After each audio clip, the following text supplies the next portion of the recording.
channel, that is Policy Matters Bharata India. Today we are going to talk about a recent development that has happened in regards to the statement made by the United Nations Rights Chief Volker Turk. Now let us first understand who Volker Turk is. Volker Turk is an Austrian lawyer, and he has a background of working with the United Nations for a long time. And let us look at the statement he has made regarding India. You can find this statement on this website, which will give you an idea of what other countries have been named and called out for, and you can compare all the activities of those countries with India. You will find a major difference, and you will think that we should not been on this list in the first place, because if you look at the violations by other countries, you can see a stark contrast. Now let us read out what he has said about India. He says, I appreciate India's secular and democratic tradition and its great diversity. See, he is talking about the appreciation from his side regarding India's secular and democratic traditions and great diversity. So he is appreciating these things. Now let us continue this further. I am, however, concerned about increasing restrictions on the civic space. Now this statement, the second statement, is already contradicting the first statement. Okay, with human rights defenders, journalists and perceived critics being targeted. So the secular democratic tradition, and this is the third point, all, as well as the hate speech and the discrimination against minorities, especially Muslims. It is particularly important in the pre-electoral context to ensure an open space that respects the meaningful participation of everyone. So when it says meaningful participation of everyone, it is already covered in the democratic part, which he appreciates. So he is basically contradicting himself again and again.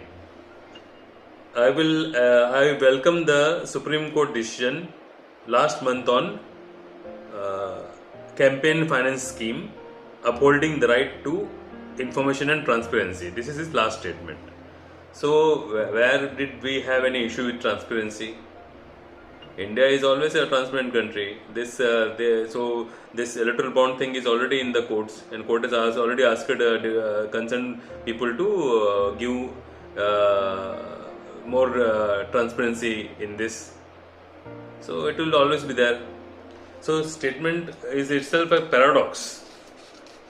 Now where this comes from? This comes from something called a white guilt. This is my assumption, because I have seen that in recent times this white guilt has taken over many things. It is very good to feel bad about what you have learned something from that. But because of that, if you look at everything from that prism, without knowing in detail what different countries operate and their history, then it becomes a challenge to yourself. Because why do I say this? Because there is one more point which looks at this in a different view. Even if you forget that white guilt and all those things, there is one article by Foreign Policy article by Kenneth Roth. He is a visiting professor at the Princeton School of Public and International Affairs.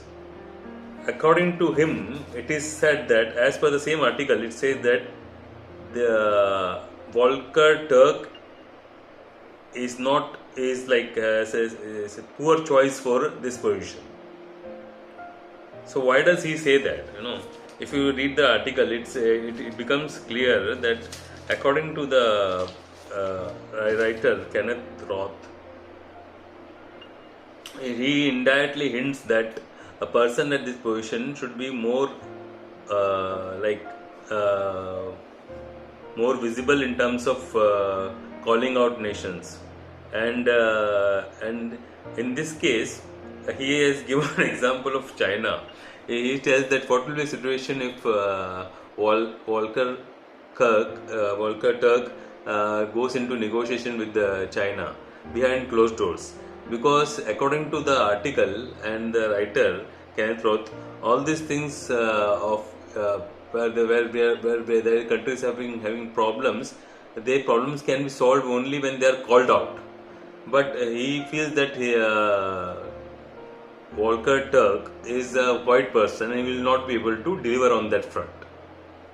And he gives a hypothetical situation where, if suppose behind closed doors, China and Mr. Turk, the UN rights chief is negotiating, they will end up negotiating by having annual meetings behind closed doors, and nothing will come out of it.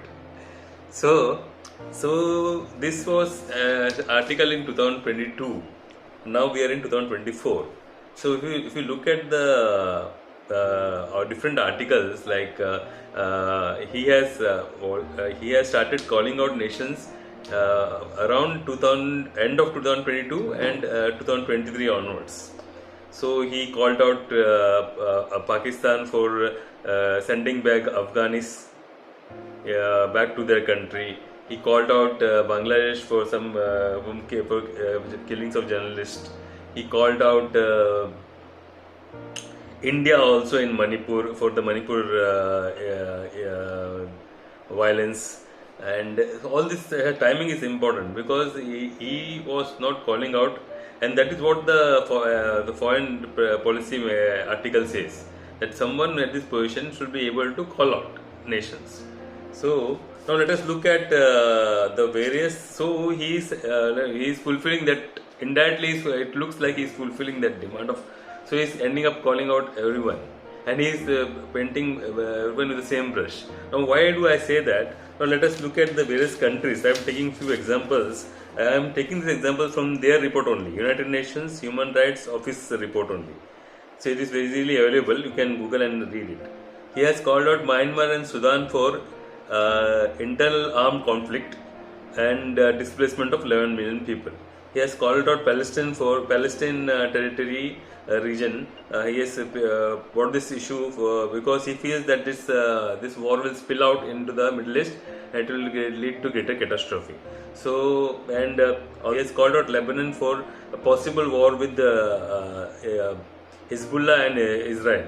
So in all the above cases, there are already people who are like either they are mercenaries or they are recognized government armies, all those type of people. He has called out Syria for 13 years of civil war. He has called out Afghanistan for human rights violations like girl education, all those things, something on those lines. He has called out every country, but he has not called out two countries. He has, if you find, let me know. I don't see Austria in the list. If you see this report by the report, you will find that Austria itself has issues of racial profiling, then gender violence. So when the issue of Hindus being targeted in Pakistan and Bangladesh, I could not find any article on that by this person. So it's strange, you know. You call a country, you call that you respect that country's diversity, democratic and secular values, and at the same time you tell them that this is the same values are stifled. It is a paradox. Thank you. See you again.